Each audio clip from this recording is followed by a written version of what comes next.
Thank you. I am Chuck C., and I'm an alcoholic. Out in my country, they say, what comes after old Chuck C.? And the answer is Tuesday. Everybody down here, including the fellow that just introduced me, tells me that I got to sit down on time. But I haven't even got up yet. Now he wants me to confine it just to one subject.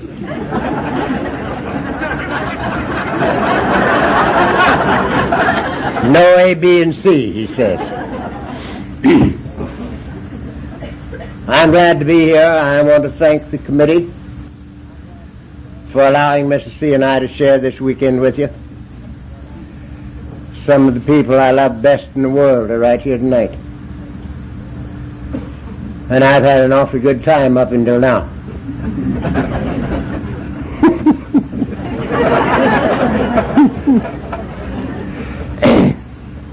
I guarantee nothing from now on.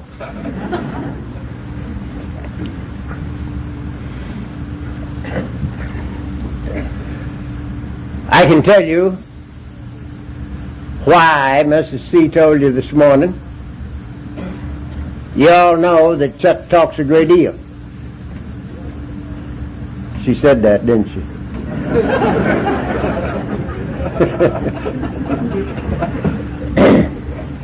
And I'm going to tell you why. A little over 33 and a half years ago, I ran out of everything. Time, health, sanity, money, people, and everything else. And it became necessary for me to find Alcoholics Anonymous in order that I might not drink for the few days I had left, so that I might rub out as much of the record as I could before I died. And I didn't know how to find y'all. My keen alcoholic mind told me that you wouldn't be in the phone book.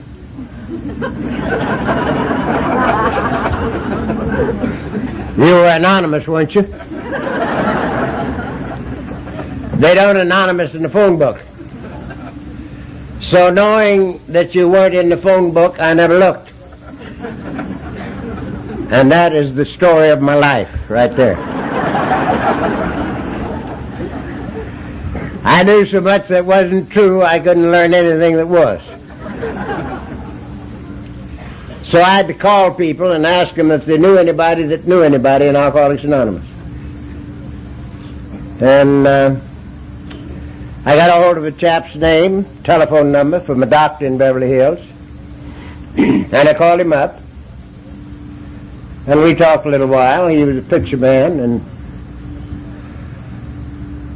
he says, have you had a drink today? And I said, no. Well, he says, don't take one. He says, I'm working nights right now, and I can't take you to meeting tonight. But I might not be working tomorrow night, so call me again tomorrow. And maybe I can take you to meeting tomorrow. So I called him tomorrow, and we talked a little while. He says, you had a drink today? And I said, no. He says, don't take one, I'm still working.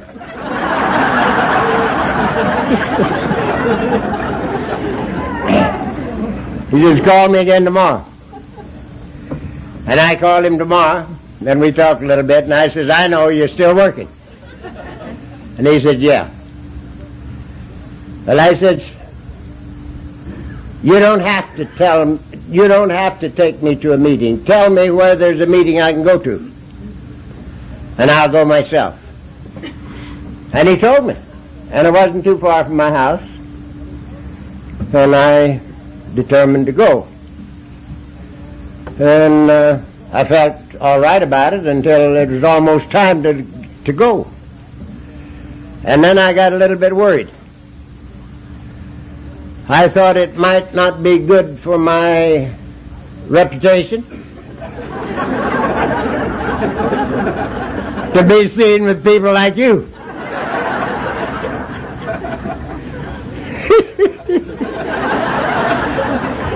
Now, you don't know how funny this is, really.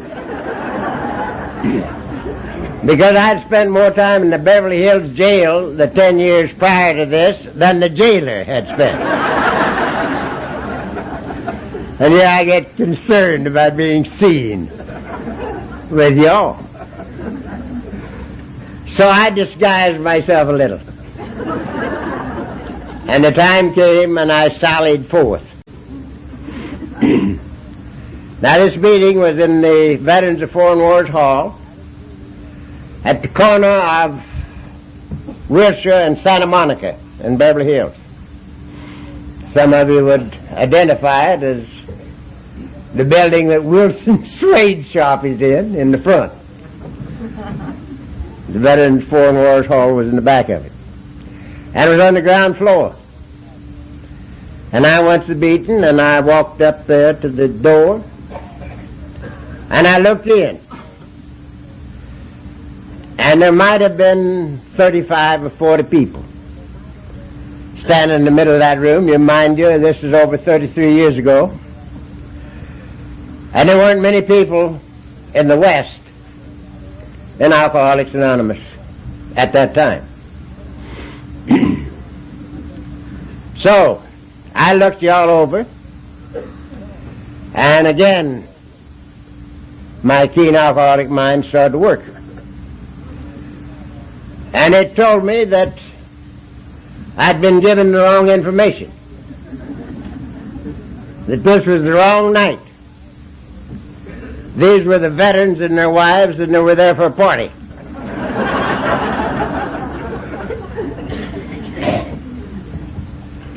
Because, you see, you didn't look like me, and you weren't dressed like me, and you most certainly weren't talking like me, because every one of you was talking and nobody listening, and it was all happy talk. So you couldn't be alcoholics. You were the veterans and the wives, and you were there for a party. And I was going to have to go home and come back the night the drunks were there. And I turned to leave. And I'll never be any nearer death than I was when I turned to leave that night. At long last I'd come, and it was the wrong night. Now here is the reason I'm here. This next minute is the essence, in my opinion, of our fellowship. Somebody in the middle of that room had been watching me. And when I turned to leave,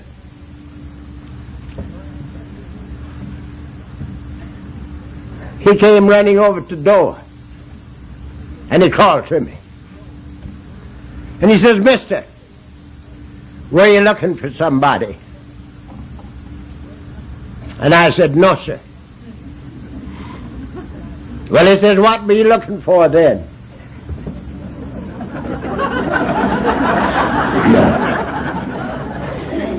And I said, "If it wouldn't interest you, sir, I was looking for sobriety." And everything about that man changed, just like that.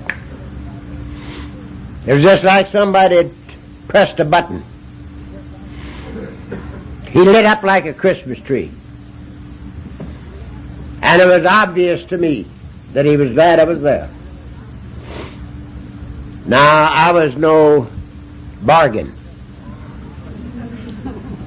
I'd just come off of a 4 or 5 weeks blackout. But to him, I was a bargain.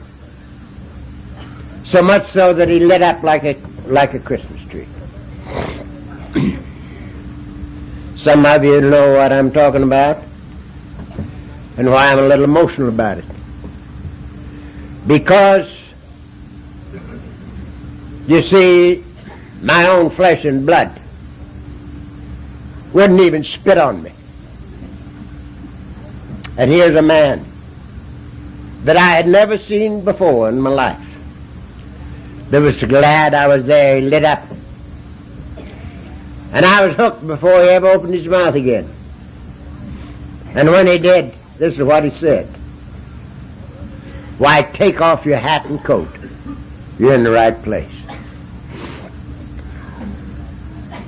And he took me in and rocked me to sleep. Now this is Alcoholics Anonymous. Without this, no recoveries. No recoveries. We are allowed to get sober by the spirit of Alcoholics Anonymous. We maintain sobriety by the practice of the principles. But in my opinion, no man, no alcoholic, man or woman, ever got sober on profundities or principles. I do not believe that there's enough intellectual knowledge on the face of the earth to get one alcoholic sober and keep him sober. We get sober by the spirit of this society. The spirit that made that man come trotting over at the door. The spirit that made him light up like a Christmas tree and take me in and rock me to sleep. The spirit that made some of you people get out of bed last night 2 or 3 o'clock in the morning and go clear across town to sit with somebody who was in trouble. The spirit of Alcoholics Anonymous. We're allowed to get sober by the spirit. We maintain sobriety by the practice of the principles. And the spirit of Alcoholics Anonymous is spelled L-O-V-E, love. Did it ever occur to you how fortunate we are that we love each other? Did it ever occur to you? A wet drunk is not easy to love. It just pretty nearly takes one to love one, doesn't it?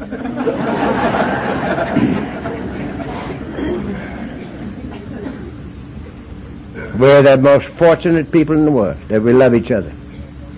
And without any thought of criticism or judgment. Because I do not even hope that the non-alcoholic world will ever understand us, because I don't understand myself. You see, I was a periodic, as Mrs. C. told you this morning, for the last dozen years that I drank. And I could look at my record between drunks for a dozen years when I was physically as sober as I am now. I could look at my record. And up until the very last drunk, I could always convince myself that I had learned my lesson. This time it's going to be different. This time it's going to be different. Right up until the last drunk. And of course it was worse, just like it's always been. But I didn't learn that easy. So I don't expect the non-alcoholic world to understand our antics. And so I'm not speaking in judgment. But if a non-alcoholic sees us, one of us, in the gutter, he gives us a wide berth.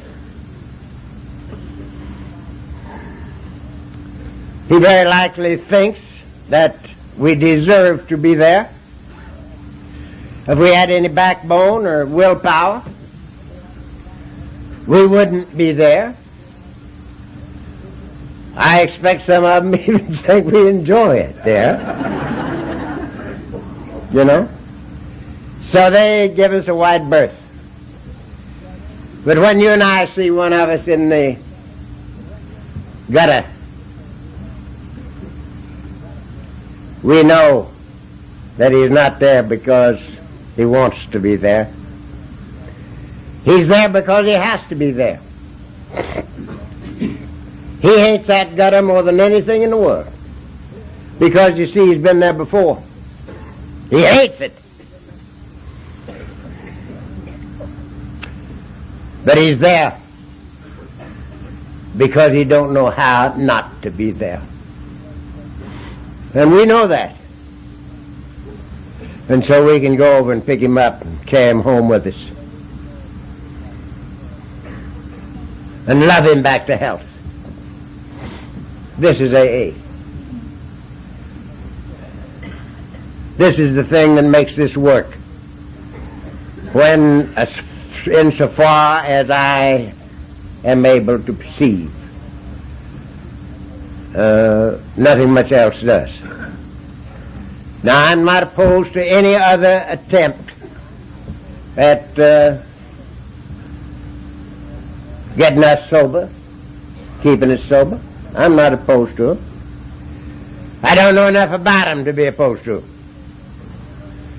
Because I came here 33 years and 6 months and a few days ago, and I've never had to go anyplace else. And I've never had a drink or sedating or tranquilizing pill since. And furthermore, I've never had one conscious desire for a drink since I got here.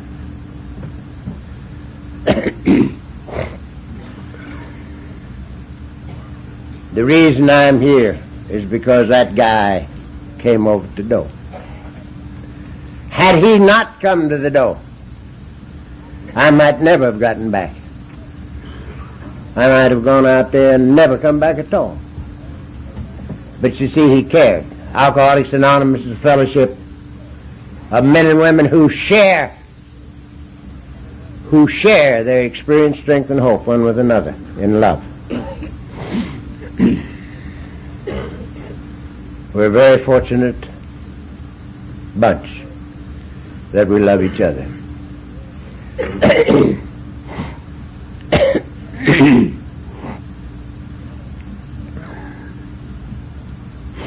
There are a few little things that I want to talk about before I get started.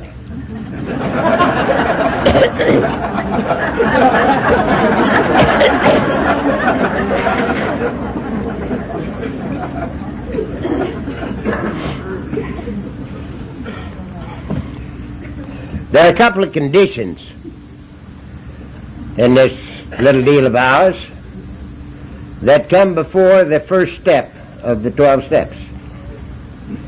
One of them is the first line of the second paragraph of chapter 3. And it says, we learned that we had to fully concede to our innermost selves that we're alcoholic. This is the first step in recovery. We learned that we had to fully concede to our innermost selves that we were alcoholic. This is the first step in recovery. Now that's way back in chapter 3. Our program of recovery is in chapter 5. So why would this be back in chapter 3 and the first part of chapter 3 at that?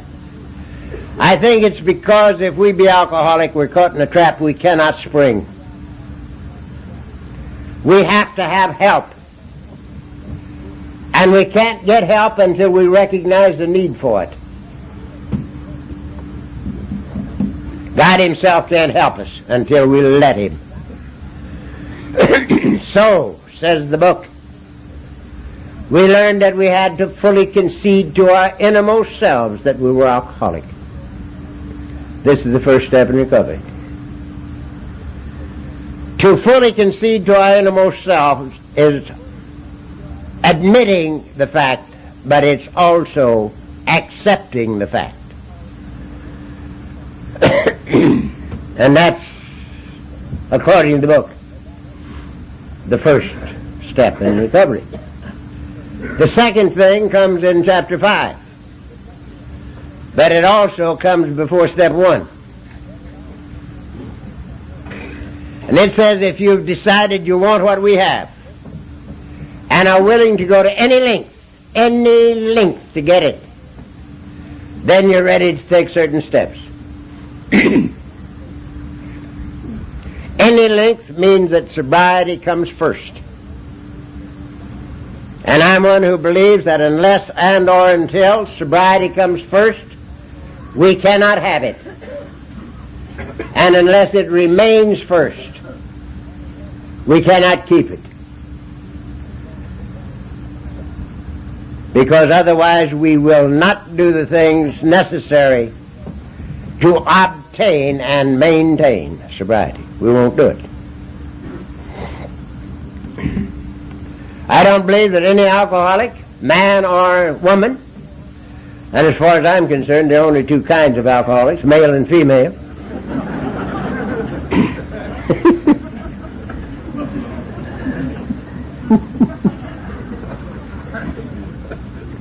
I don't think we have any grade A, B, and C alcoholics at all.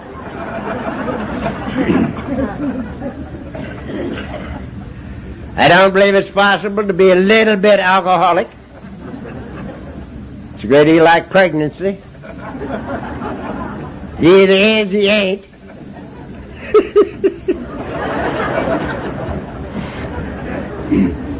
And I don't believe that any alcoholic can walk up to step one and take it cold. I don't believe it can be done. Because step one is a twofold admission of defeat. Step one says we admitted we were powerless over alcohol, physical, that our lives had become unmanageable, mental. We've lost the battle twice over with step one. Now, nobody's going to take that if he can keep from it. If it had been possible for me to survive without it, I'd not be here.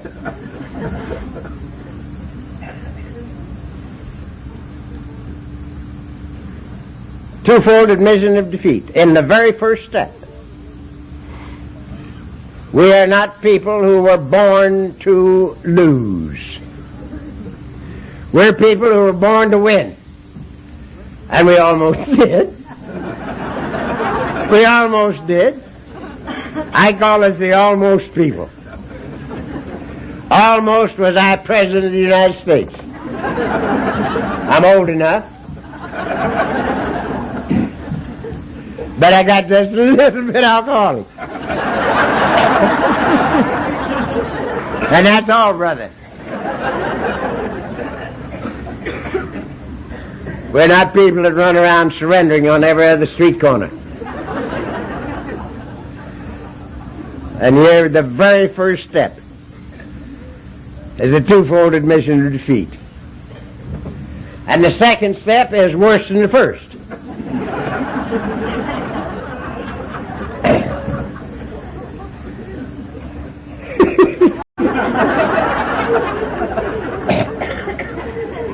It says we came to believe that a power greater than ourselves could restore us to sanity. Now I submit to you that there's an implication here.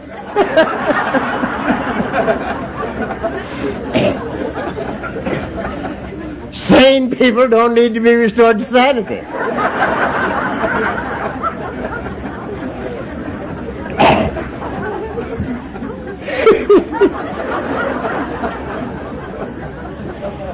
So, number one, we've lost the battle twice over. Number two, we're nuts. Now that's pretty fast going for an alk, isn't it?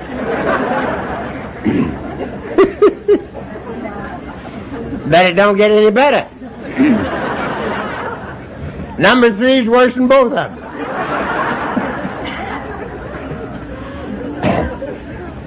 Number three says we got to get out of the driver's seat. We got to turn over the keys. Now, as serious as this is, this tickles the hell out of me. When I was a drinking man, nobody could get my keys. I wouldn't have given my keys to God.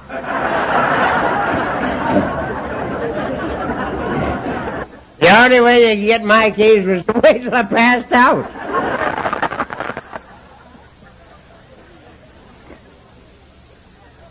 I could come out of a pub at 3 o'clock in the morning with my wife or yours.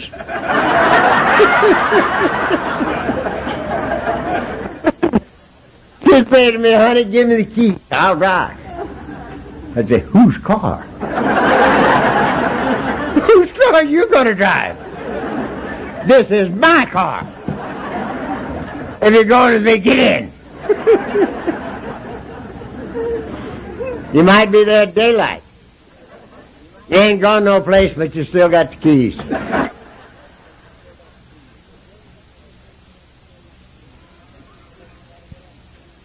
Number 3 says you got to give up the keys. And not only that, you got to get out of the driver's seat. We made a decision to turn our will and our lives over to the care of God as we understood it. We got to get out of the driver's seat.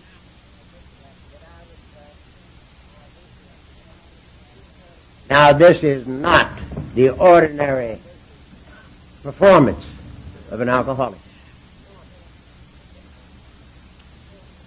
We made a decision to turn our will and our lives over to the care of God.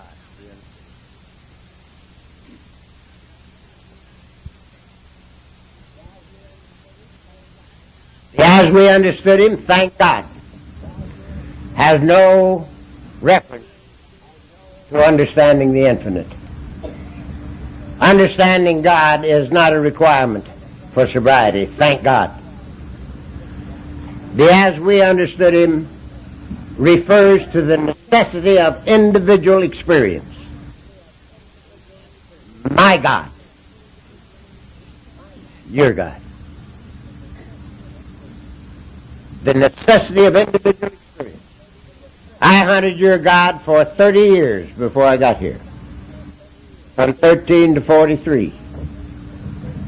I went through all the great religions and philosophies of the world, trying to find out how come I didn't get saved at 13 when I tried so hard to get saved.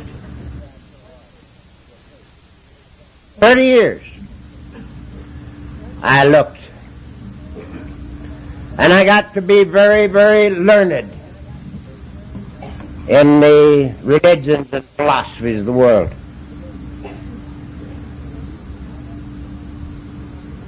I wasn't known as a drunken deacon for 10 years for nothing, I'll tell you that.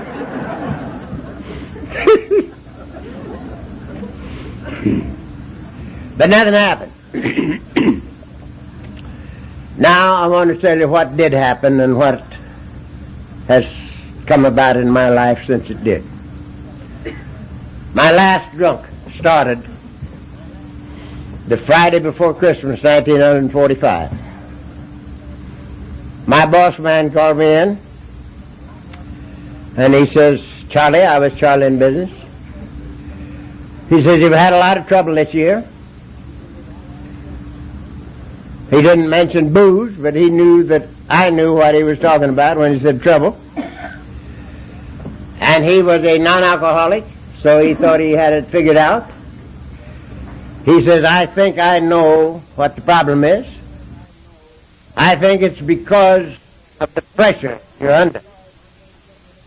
Now, says he, I'm going to take a little pressure off of you. And maybe next year you won't have so much pressure and you won't have so much trouble. And instead of shooting me, as he had every right to do, he gave me $3,000 for a Christmas present. The Friday before Christmas, 1945, to take the pressure off of me. Now, if you don't think he took the pressure off me, you're nuts. There's one thing that's worse for an alcoholic than bad fortune, and that's good fortune. So I got drunk on the way home. Now, that was not par for the course for me, because I was periodic for the last dozen years that I drank. And periodics don't taper off. He had his taper on.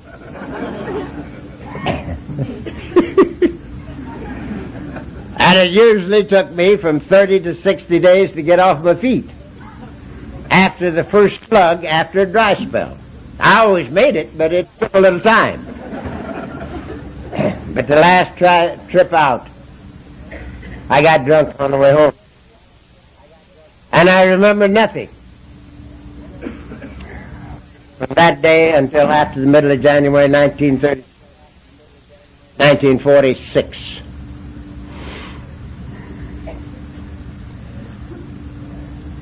If Mrs. C were telling this story on me, she's made a lot of misstatements this morning that you heard.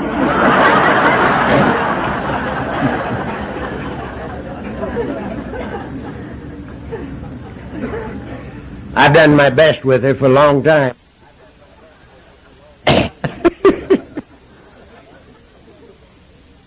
But if she were telling this story right now, she would tell you that through that 4 or 5 weeks period, I emptied 7 quarts of whiskey every 3 days.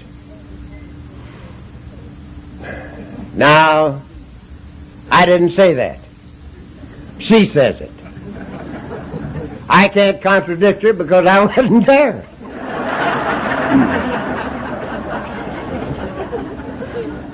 So I don't know.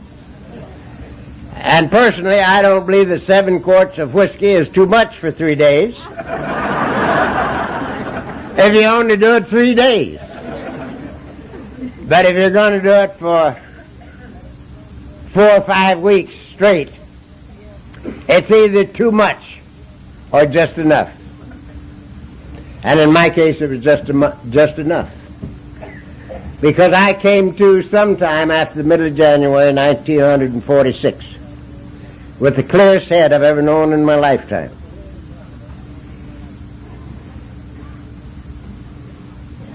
Which is impossible, really, if you look at it, because I never ate when I drank, and I had nothing in me but whiskey. But I came to with the clearest head I've ever known. And I saw me for the first time in my life with nothing between me and me. Every excuse was burned out. The wants were gone. I didn't have any. I knew that morning that I'd lost the battle of life. I did not know why, because I knew nothing of the disease of alcoholism. But I knew that I'd lost the battle of life. And it was the first time in 43 years of life that I had ever admitted defeat.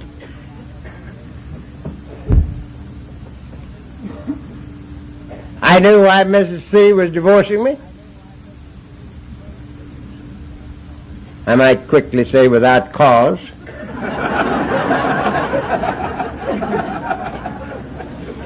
I'd given her 20 of the best years of my life already.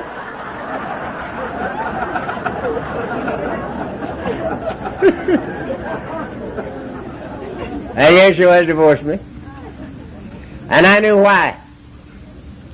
And I knew she should have done it 10 years before. And I knew why our kids wouldn't even come home when I was around if they could help it. And I knew why the boss man had sent word to the house that if I ever stepped foot in the plant again, he was going to throw me through the window. And the window that he had picked out for that purpose don't open. I totally and completely accepted the fact that morning that everything dear to me in life was gone and should be gone, and that I was not entitled to have it back. Now I'm going to say that again, because this is what my life has been built on for 33 years. I totally and completely accepted the fact that everything dear to me in life was gone and should be gone, and that I was not entitled to have it back. I also accepted death, because I'd come so close to it the next to the last time that I knew this time, which was worse, I was going to die, and it was all right. But I didn't want to die with a record.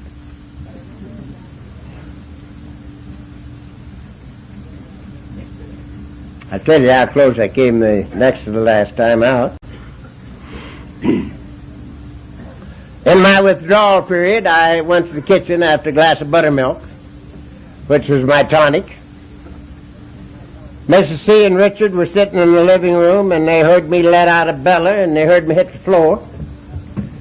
And they came running out thinking I would be in an alcoholic convulsion, which was my want. But I wasn't. I had used up all my alcoholic convulsions, and I was just lying there on the kitchen floor as peaceful as anybody you ever saw. I wasn't doing nothing. They tell me I was a peculiar color. I was blue. And they couldn't wake me up. And they got all exercised and called the oxygen squad at the Beverly Hills Receiving Hospital. Now, again, I have a peculiar sense of humor. I think this is one of the funniest things that I ever heard tell of in my life. Because my wife and my kids had been praying for me to die for at least 5 years.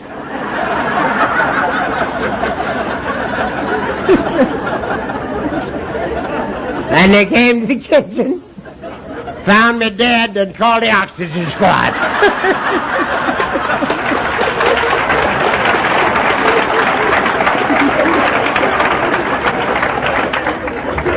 That blows my mind.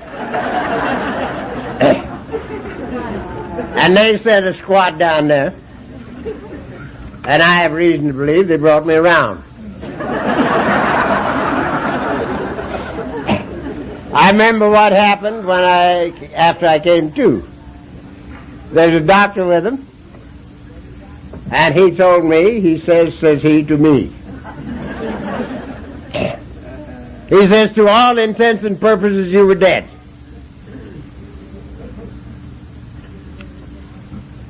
He says, we have had a hell of a time bringing you to. He says, nobody will ever bring you to again under these conditions. We agreed on that. And then he gave me the finest piece of counsel I will ever hear.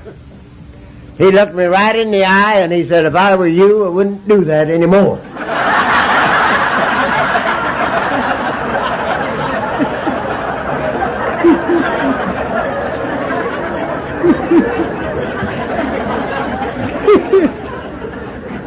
Now I want to pass that on.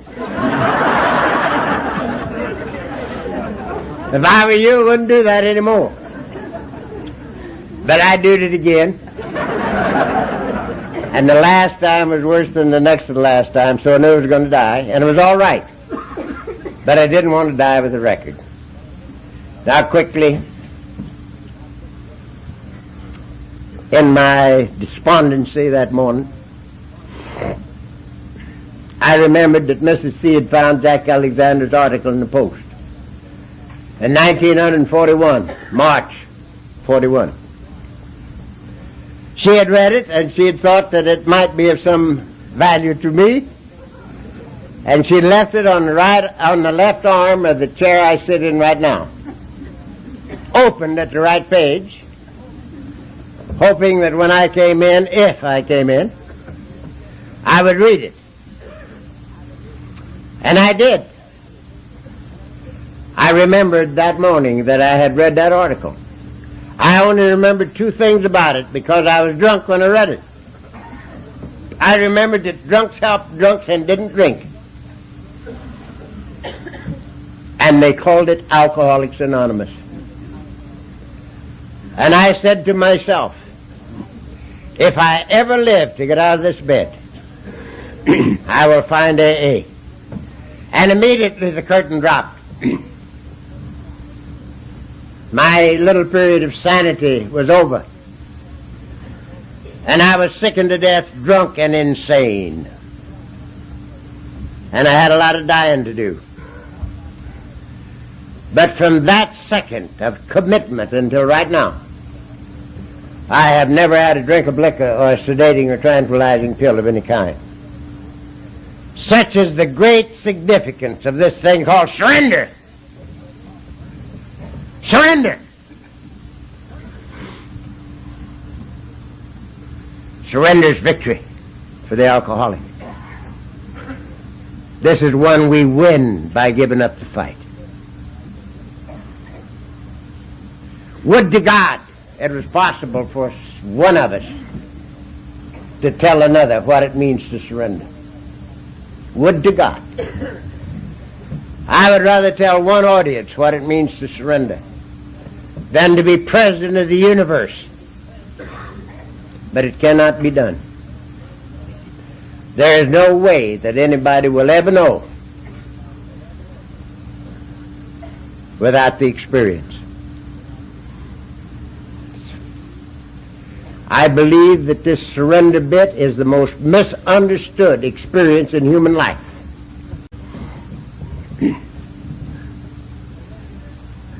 Surrender in our so-called civilization is a dirty word. It was not even in my vocabulary. I never surrendered one time in 43 years of life. And so I can say to you this evening, without fear of successful contradiction, that the greatest single event that has ever happened in my life happened sometime between the Friday before Christmas, 1945, and the middle of January, 1946. And the only thing I did to bring it about, I drank the whiskey. And sometime in that period, everything between me and me was burned out. And I got to the program of Alcoholics Anonymous, surrendered. I didn't want anything from me. Not even sobriety. Because my life is over.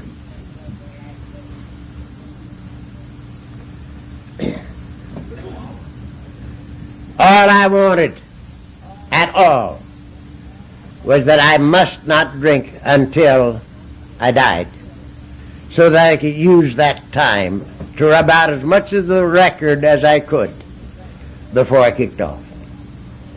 I never got to the place all through my drinking career that I didn't love my wife and my kids. I always loved them. And many of you people have lived with people like me. And you have known that we didn't love you. Mrs. C told me 500 times, I bet you, Chuck, if you loved us, you wouldn't do these things. And how could I tell him that it was because I loved him that I did? You can't sell that bill of goods. But it's the truth. I told you I was a periodic for the last dozen years. And I could look at my record between drunks with physically sober eyes. And I knew what I was doing to my wife and my kids. And I wanted to take them in my arms and say, listen, I love you. I'll never do this again. So help me God. But I couldn't. I'm going to do it again because I didn't know how not to do it again. And so I'd lie in my bed, and it was that far from hers for that whole last period. And I'd wait till I knew that she was asleep because of her breathing. And then I'd cry me up a river. I'd cry that pillow full of tears. Because I loved him.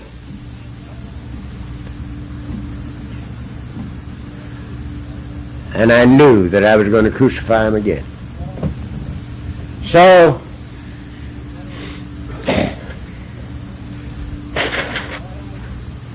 all I wanted to do was to rub out as much of that record as I could before I kicked off.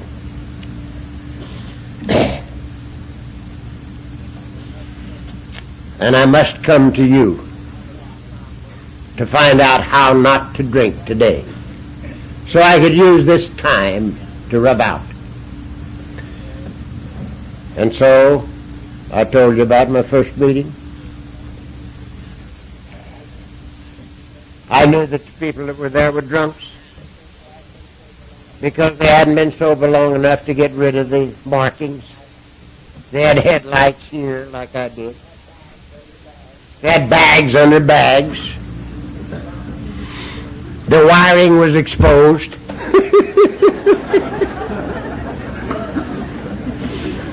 And I knew they were drunks, and I knew they weren't drunk. And I saw their eyes. And it was comfortable there. And so I was back in a meeting every night for 6 months. Every night I was back there. For 2 reasons. Number one, it was comfortable there. And number 2, I didn't have any place else to go. And that helped. So after 6 months of meeting every night, I discovered something beautiful. I hadn't had a drink or pill for 6 months. What a deal. Not a drink or a pill for 6 months. And I was so tickled about it, I got busy trying to give this thing back to the drunks. And another 6 months went by. And I made another discovery that was fantastic. I discovered that I had a family.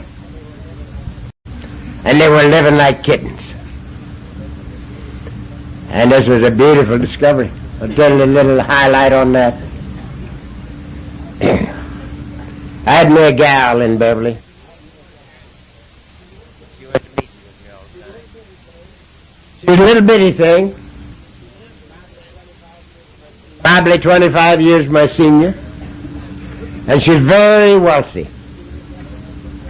She lived up in the big numbers. I lived between Wilshire and Olympic, down on the flatlands where the poor people live. But she lived up in the hills. She was very wealthy. And she was an alkie. And she went to meetings with me all the time. I'd call her, I'd say, Louise, how about a meeting tonight? She'd say, come and get me. And away we'd go. But sometime between the first 6 months and the first year, she called the house thinking to get me. And she got Mr. C on the line. And she said, who in the hell are you? Mr. C says, I'm Chuck's wife. Didn't know he had a wife. Mr. C says, well, he doesn't either.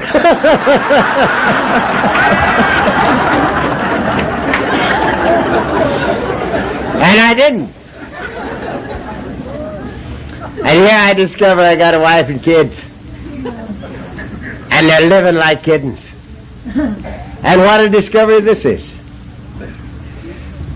And another 6 months went by. And I discovered I was still down the office trying to clean up my desk. And business was good. Business was plumb good. And that was a good discovery. Now a year goes by. And I discovered that my own state of being was better than anything I'd ever dreamed of. It was just good to be alive. Just good to be alive. And that ain't a bad discovery. And now 6 years have gone by. And I discovered I was never alone anymore. I, who had walked alone for a lifetime. I'd never been a part of in my life. I wanted so much to be a part of, but I always walked alone. And here I discovered I was never alone anymore. I had a God of my very own. And wherever I am, he is. Now this is the great discovery. When we make this discovery, the search is over. And life begins.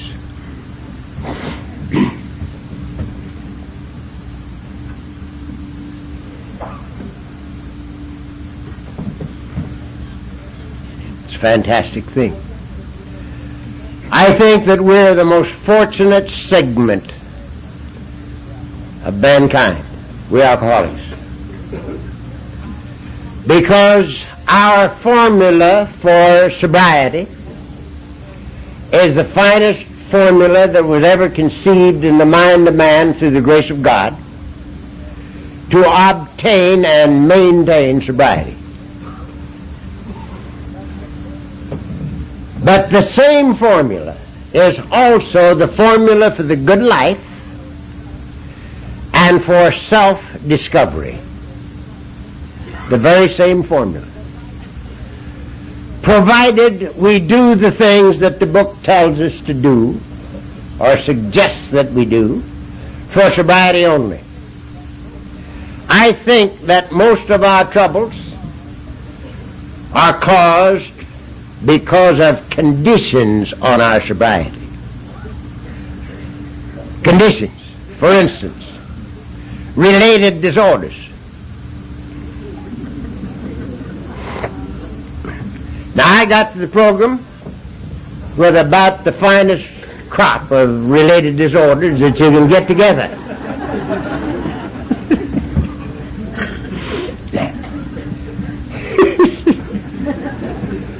I had no home, no job, no health, no sanity, and no money. Now, I don't think you can collect a much better bunch than that. It's quite a nice crop of related disorders. I never spent 5 seconds on any one of them. Not 5 seconds.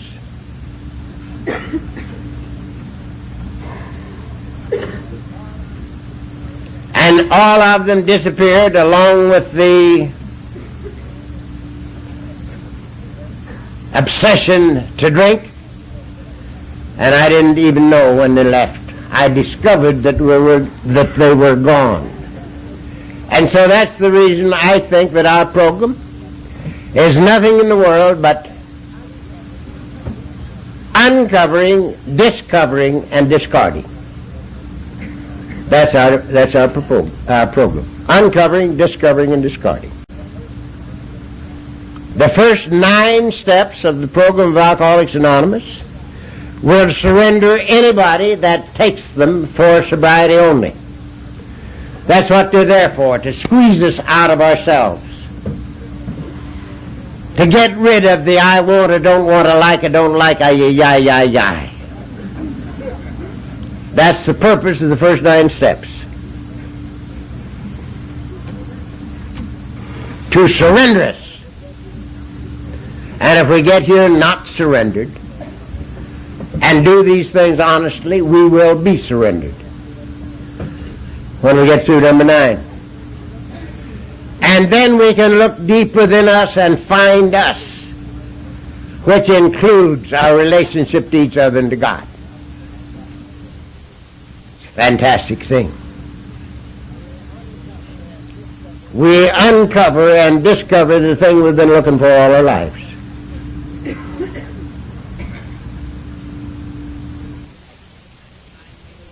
Fabulous. You and I could see tonight what we belong to, it would blind us all. This is the most fantastic thing that anybody ever got to teach you. Now mind you, the things that I'm saying tonight are things that have happened to me. They're in many, many books that I've read also, but that isn't the reason I talk about them. It's because it happened to me. This is my life. I take credit for the first 43 years of it. I was the master of ceremonies and the star of the show for 43 years. And at the end of 43 years, I was a failure as a husband, a father, a businessman, a man, and a drunk. And that's all the departments I had. If I had any more departments, I'd have failed in them too. But that was all. I take the credit for that. I take absolutely no credit for what's happened to me in the last 33 years and 6 months. None. Because all I have done for 33 years and 6 months is to make one 12-step call. That's all I've done. When I could talk after my little experience, I called my wife in. I knew she was divorced me and it was all right. And I called her in and I says, honey, it's no longer of any consequence to me whether or not I live under this roof. It is of absolutely no importance to me at all. I'll never ask a thing of you as long as the two of us live at one. If I can ever add anything to your life, let me give it to you. And we closed the book. And it's never been reopened. I went to the office before I'd ever been to you people, because I knew where the office was, and I had to find you by the roundabout way because of my keen alcoholic mind. So I went down to the office, knowing the guy was going to throw me through the window, and knowing that he could, because I was not in robust health. We call it down here puny. I was a little puny.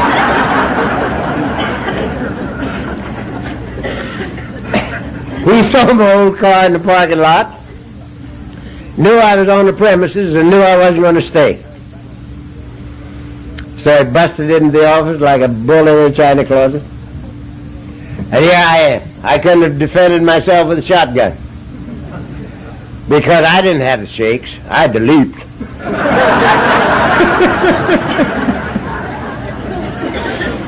And there he was.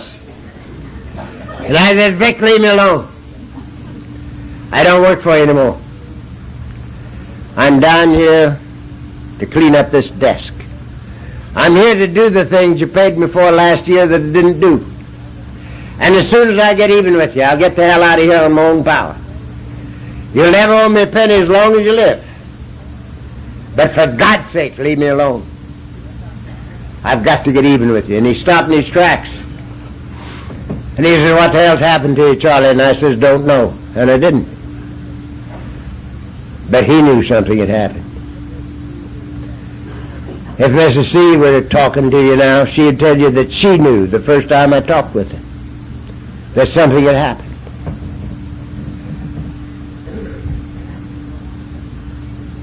She didn't know what, and neither did he. But he didn't throw me through the window.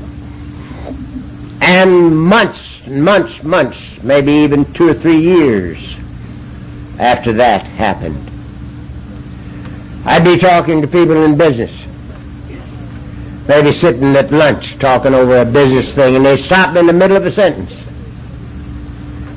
And they'd say to me, what the hell's happened to you, Charlie? I've been knowing you for 25 years, and I don't know you. What's happened? And I'd say, I don't know. And I didn't. But after the 6 years, as I told you, I discovered I was never alone anymore. I had a God of my very own. Now, insofar as I'm able to perceive, and I'll get through with this in a hurry, if I can, I'd like to start now.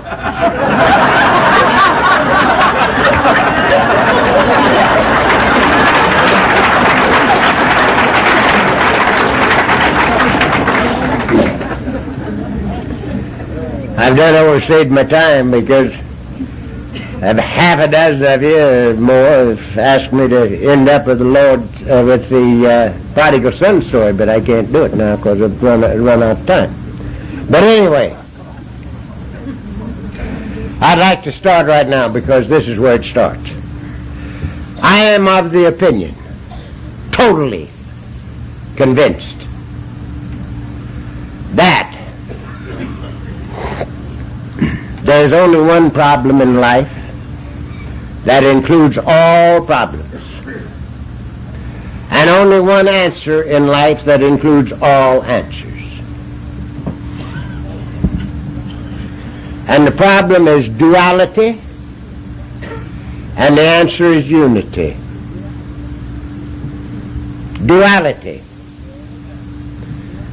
is the only problem that we have. Duality is the best definition of the human ego you'll ever hear. It's the feeling of conscious separation from. The feeling of conscious separation from. Duality is the thing that causes all the trouble.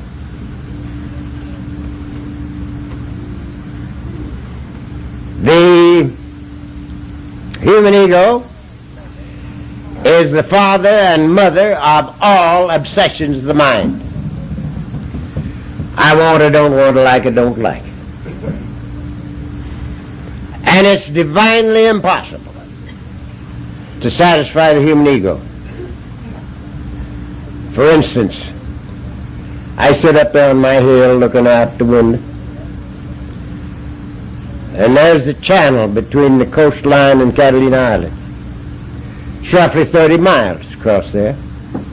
And I look at that channel, and I say to me, if that entire channel was bourbon whiskey, it wouldn't be enough to satisfy my obsession to drink. Now mind you, that 30 miles is just the top of it. It's deep, too. And that'd make a lot of toddies, wouldn't it? But it wouldn't be enough to satisfy my obsession to drink, because it cannot be satisfied. In my last many years of drinking, from the first slug that I took after a dry spell until I was flat on my back drinking the clock around was just a question of time. And the only time I quit was when I couldn't even lift my head off the pillow. Mrs. C would have to lift up my head and put a little liquid in my mouth to keep me from swallowing my tongue. It's impossible to satisfy my obsession to drink. It's also impossible to satisfy an obsession for money. It can't be done, because it's all relative. All relative. To the guy that hasn't got two coppers to rub together, $5 is a fortune. The guy that's got $5, he's broke. I had a client out there for many years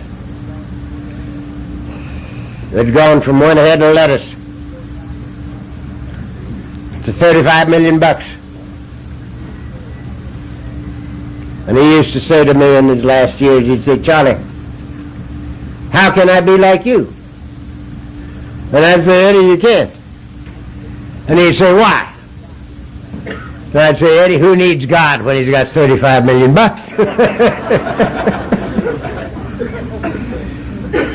You can buy anything you want, including women, and you do. So Eddie, you go ahead and make yourself $150 million, and you will if you live. And then you come to me and say, Charlie, how can I be like you? And I'll tell you, and you can do it. But not until. You've got to find out, and you would, by the time you get $150 million, that it can't do for you what you have to have done right here. And then you can do the things that allow you to find this way. And he'd say, well, let's talk to me about it anyway. We'd drive all over the state of Arizona, talking about things we've been talking about here tonight. But Eddie didn't get his 150. He got so many things in his head it exploded, and we had to bury him. But it's impossible to satisfy an obsession for money. Power. We all lived through Watergate, and everybody in this United States was damaged by Watergate. Nobody won. There were no winners. It's impossible to satisfy an obsession for power. Now let's get real down to earth. Let's say women or men. It's impossible to satisfy an obsession for women. Cannot be done. Let us say, just for fun, that I was the greatest Lothario of all times. And every chick that I ever took out after, I caught. But one. Now that would be an amazing army by this time, wouldn't it? Because I've lived a long time. Would that conquest satisfy me? No, this one kills me. The one I can't get kills me.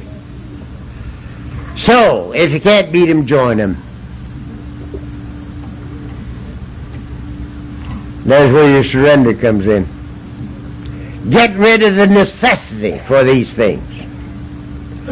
And it's done by surrender.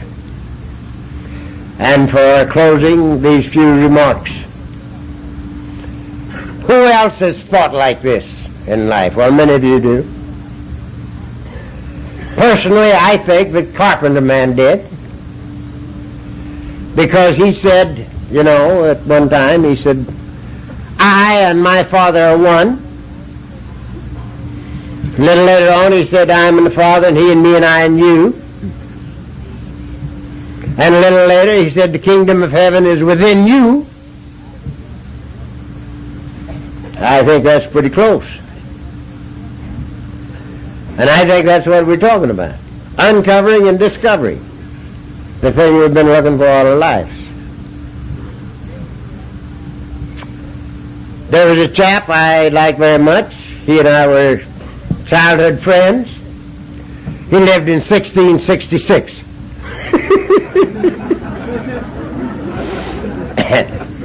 His name was Brother Lawrence. And I love him. He's a great guy. I'm going to quote a couple of Catholics, and I know that I'm down here in non-Catholic territory. But I can quote them because I'm not a Catholic. You can't say I came down here to lay Catholicism on you, because I ain't one. But anyway, Brother Lawrence was. And he was a dishwasher. He was pot and pan washer in a monastery just out of Paris in 1666. And he said that everybody would be yelling for a different thing at the same time. He said he didn't pay any attention to him. He just went ahead talking to God and washing pots and pans. Said he didn't know where his prayers of office started and stopped and his prayers began. And he became quite a counselor. He was a great man. And in talking to one of his troubled folks, he says to the guy, he is within you. Look not for him elsewhere. That's what we're talking about. That's what we're talking about. Then there was another guy. He was a Dominican priest. He lived in Germany. About the same time, around the same time, Brother Lawrence. And he said this. He said, you have heard that nature abhors a vacuum. I tell you that God abhors a vacuum, can't abide a vacuum any place under heaven, however small. Now, says he, all you got to do is to get empty of self, and automatically you're full of God. That's what we're talking about. To get rid of the only roadblock there is between me and you and me and God, which is the human ego. And there it is. There it is. We discovered the thing we've been looking for all our lives. Now, I've lived with you people for 33 years. And in living with you, I have become totally convinced from the top of my longest hair to my toenails that the first two words of the Lord's Prayer mean what they say. Our Father God. You know, when they said to the carpenter man, Master, teach us to pray, he said, after this manner pray ye, our Father. His Father, your Father, and mine. And I believe this with everything that's in me. Now, if it be true, you can let your imagination go crazy. And you can't even get close to the truth of being itself. You can't even get close to it. This is more fabulous than angel dust.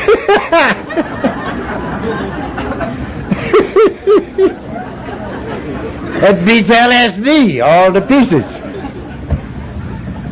It's even better than bourbon whiskey, and that's tops.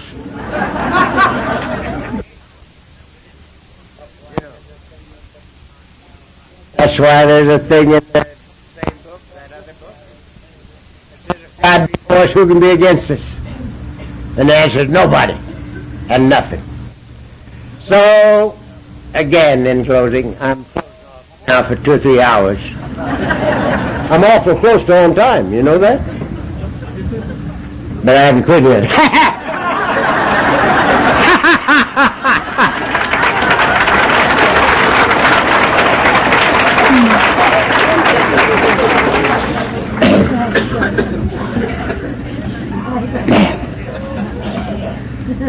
You see,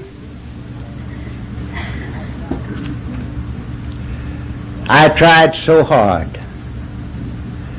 from 13 to 43 to get what I thought I was born without. I tried so hard. And I wasn't a fast buck artist, and I wasn't a confidence man. I worked hard to get. And I ended up at 43. A total failure, without 2 coppers to rub together. And I quit trying to get anything done and started trying to rub out a record. And you can't rub out a record thinking I want or don't want.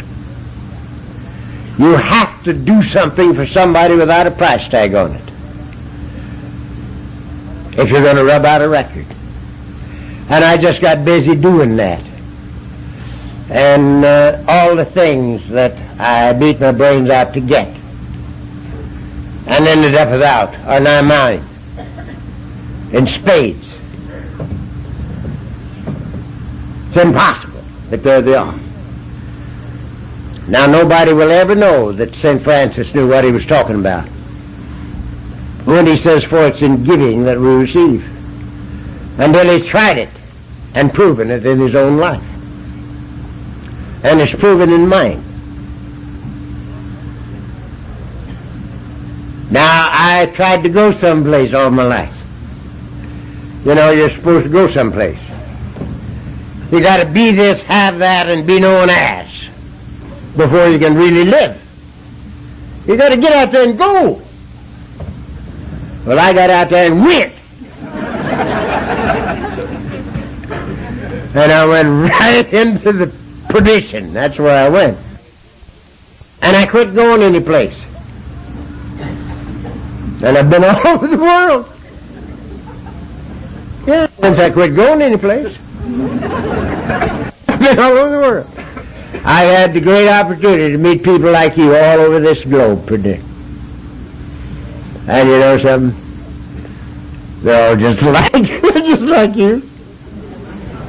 Just like you. Don't go someplace to find a better one. You got them right here in Atlanta.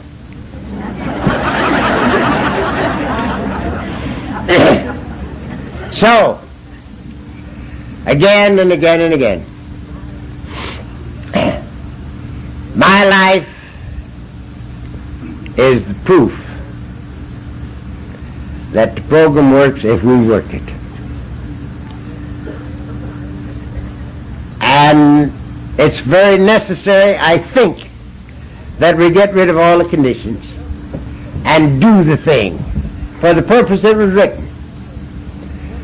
You see, our program was worked out by drunks, proven by drunks, written down by drunks for drunks. And if we do the thing for our alcoholism, which is our number one problem, we will find it includes all the rest of the problems too. They all go by the boards. And we can walk in the conscious awareness of the living presence of God. And it's fabulous. It beats anything that anybody ever dreamed of. And it's so simple, I feel stupid talking about it. And I'm so grateful I can't see. I'm so grateful I can't see. I actually thank God for hell, because I didn't spend 5 seconds in hell that wasn't necessary. And the thing that got me here, I would go through again. And my good wife says that she would go through it again, if it took that to find the life that we've had. Don't be afraid of it. This is it. God bless you. Thank you very much.